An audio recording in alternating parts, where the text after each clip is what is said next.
Next topic पे आते हैं। नेक्स्ट टॉपिक हमारे पास है एक्टिविटी 11.3। हमारी साइंस की बुक के अंदर जो एक्टिविटी 11.3 है ना, उसे हमने डिस्कस करना है। तो एक एक करके सारे स्टेप्स देख लेते हैं। फर्स्ट पॉइंट पे आते हैं, place a strong source of white light at the focus of a converging lens. Diagram में मैं आपको दिखाता हूं। सबसे पहले ये बोला जा रहा है कि ये हमारे पास एक कॉन्वेक्स लेंस है। जो कॉन्वेक्स लेंस है ना, वो कन्वर्जिंग लेंस होता है।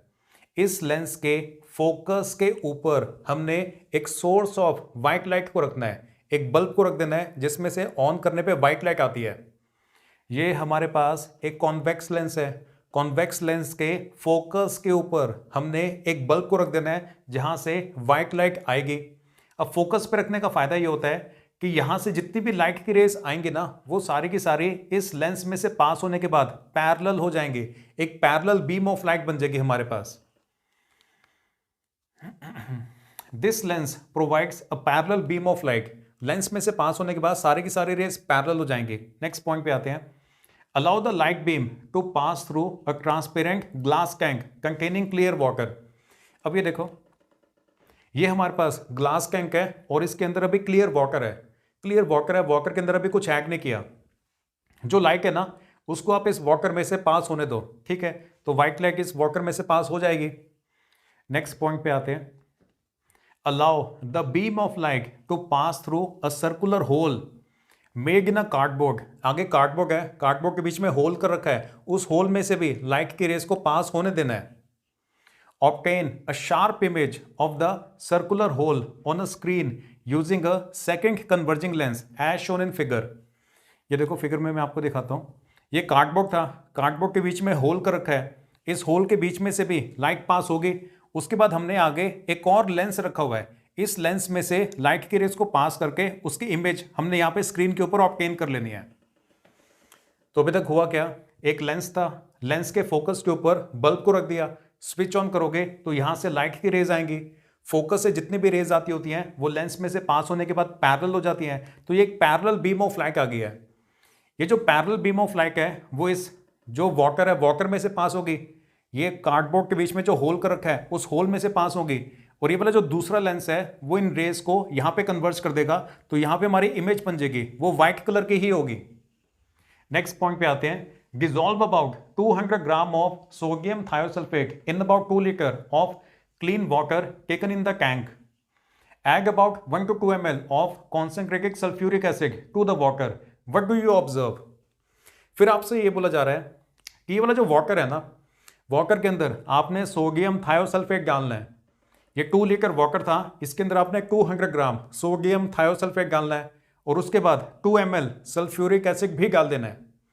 जब आप वाटर के अंदर सोडियम थायोसल्फेट को डालोगे और उसके बाद ये वाला जो सल्फ्यूरिक एसिड है, सल्फ्यूरिक एसिड को भी आप वाटर के अंदर डाल दोगे, अच्छे से आप मिक्स कर दोगे। उसके बाद होगा ये, थोड़े टाइम के बाद ना यहाँ पे सल्फर के पार्टिकल्स जनरेट होने स्टार्ट हो जाएंगे। जो सल्फर के पार्टिकल्स बन रहे हैं ना, वो सल्फर के पार्टिकल्स इस वाटर के अंदर तैरना शुरू कर देंगे। सल्फर के पार्टिकल्स बहुत ज्यादा छोटे होते हैं। यहां से जो व्हाइट लाइट आ रही थी ना, जब वो सल्फर के पार्टिकल्स के साथ टकराएगी तो उसके अंदर स्कैटरिंग होगी। व्हाइट लाइट जब सल्फर के पार्टिकल्स के साथ टकराएगी तो क्या होगा, स्कैटरिंग होगी। अब जो स्कैटरिंग है वो रेड कलर की लाइट में सबसे कम होती है और ब्लू कलर की लाइट में सबसे ज्यादा होती है। तो जो ब्लू कलर की लाइट है ना, वो स्कैटरिंग की वजह से सारी डायरेक्शंस में फैल जाएगी। जो पर्सन यहां से देख रहा है उससे अगर आप पूछोगे कि ये वाटर कौन से कलर का है, टैंक कौन से कलर का है, वो बोलेगा ब्लू कलर का है, क्योंकि उसकी आंखों में ब्लू कलर की लाइट पड़ रही है। जो यहां से देख रहा है उस ऑब्जर्वर से पूछेंगे कि वाटर कौन से कलर का है, वो कहेगा ब्लू कलर का है। जो इसके पीछे उधर से देख रहे हैं उनसे पूछेंगे वाटर कौन से कलर का है, तो वो बोलेंगे ब्लू कलर का है। तो यहां से जो देख रहे हैं, जो यहां से देख रहे हैं और जो इसके पीछे वहां से देख रहे हैं, इन तीनों डायरेक्शंस में जो भी ऑब्जर्वर खड़े हुए हैं ना, उन सबकी आंखों में ब्लू कलर की लाइट पड़ रही है। तो उन्हें ऐसा लगेगा कि जो टैंक है वो ब्लू कलर का है। और जो फोर्थ डायरेक्शन से, जो यहां से देख रहे हैं ना, उससे पूछेंगे कि वाटर कौन से कलर का है, तो वो बोलेगा रेड कलर का नजर आ रहा है उसको, क्योंकि उसकी आंखों में सिर्फ रेड कलर की लाइट पड़ पा रही है। यहां से कौन सी कलर की लाइट आ रही थी, व्हाइट कलर की लाइट आ रही थी।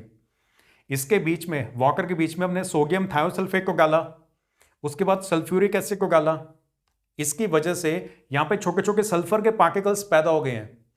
जो सल्फर के पार्टिकल्स है ना, वो बहुत ज्यादा छोटे साइज के होते हैं, और व्हाइट लाइट जब सल्फर के पार्टिकल से टकराती है तो स्कैटरिंग होती है, मतलब लाइट के अलग अलग कलर कंपोनेंट्स टकराने के बाद अलग अलग डायरेक्शंस में मूव करना स्टार्ट कर देते हैं। जो ब्लू कलर की लाइट है उसकी वेवलेंथ कम होती है, उसमें स्कैटरिंग सबसे ज्यादा होती है, तो ब्लू कलर की लाइट फैल जाएगी। 3 डायरेक्शन से ब्लू कलर की लाइट ही नजर आ रही होगी, यहां से भी, यहां से भी, और जो पीछे से देख रहे हैं वहां से भी। इन 3 डायरेक्शन से ब्लू कलर की लाइट ही नजर आ रही है। जो रेड कलर की लाइट है ना, उसमें सबसे कम स्कैटरिंग होती है, तो रेड कलर की लाइट सीधी जा पाएगी। जो पर्सन यहां से देख रहे हैं ना, उसकी आंखों में रेड कलर की लाइट पड़ रही है तो उसे रेड नजर आएगा, बाकी की जो 3 डायरेक्शंस हैं वहां पे ब्लू कलर का नजर आएगा।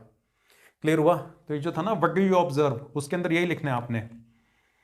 आगे आप ये लिखोगे, as the sulphur particles begin to form we will observe blue light from the 3 sides of the glass tank. जब अंदर सल्फर के पार्टिकल्स बन जाएंगे तो 3 तरफ से तो आपको ब्लू कलर की लाइट नजर आने वाली है, क्योंकि ब्लू कलर की लाइट में मैक्सिमम स्कैटरिंग होती है। This is due to scattering of short wavelength by minute colloidal sulphur particles. Blue colour की जो लाइट है ना, उसकी वेवलेंथ कम होती है, उसमें स्कैटरिंग सबसे ज्यादा होती है। कौन स्कैटर कर रहा है? जो छोटे छोटे सल्फर के पार्टिकल्स है ना, लाइट उससे टकरा के स्कैटर हो रही है। The color of the transmitted light from the 4th side of the glass tank facing the circular hole is observed to be orange red color at first and then bright crimson red color on the screen. जो 4th side थी ये वाली, यहां से जो देख रहा है ना, जो पर्सन यहां से देख रहा है उसे रेड कलर का नजर आएगा। शुरुआत में जब थोड़े बहुत सल्फर के पार्टिकल्स बन रहे हैं तो शुरुआत में तो ऑरेंजिश रेड कलर नजर आएगा और बाद में ब्राइट क्रिम्सन रेड कलर नजर आएगा। क्लियर हो गया? पहले जब क्लीन वाटर था तब तो व्हाइट लाइट जा रही थी, यहां पर भी व्हाइट कलर ही आ रहा था, लेकिन जब ये सोडियम थायोसल्फेट डाल दिया, सल्फ्यूरिक एसिड भी डाल दी, सल्फर के पार्टिकल्स बन गए, व्हाइट लाइट की स्कैटरिंग हो रही थी, तो व्हाइट लाइट में से ब्लू कलर तो इधर उधर हर डायरेक्शन में फैल गया ना, सिर्फ रेड कलर ही आगे जा पा रहा था, तो स्क्रीन के ऊपर भी रेड कलर की डॉट ही नजर आएगी। पहले व्हाइट कलर की डॉट नजर आ रही थी, लेकिन जब आप ये सब डाल दोगे उसके बाद रेड कलर की डॉट नजर आएगी, क्योंकि सिर्फ रेड कलर ही आगे यहां तक पहुंच पा रहा है, बाकी के जो कलर्स हैं वो तो अलग अलग डायरेक्शंस के अंदर स्कैटर होकर फैल गए हैं। क्लियर?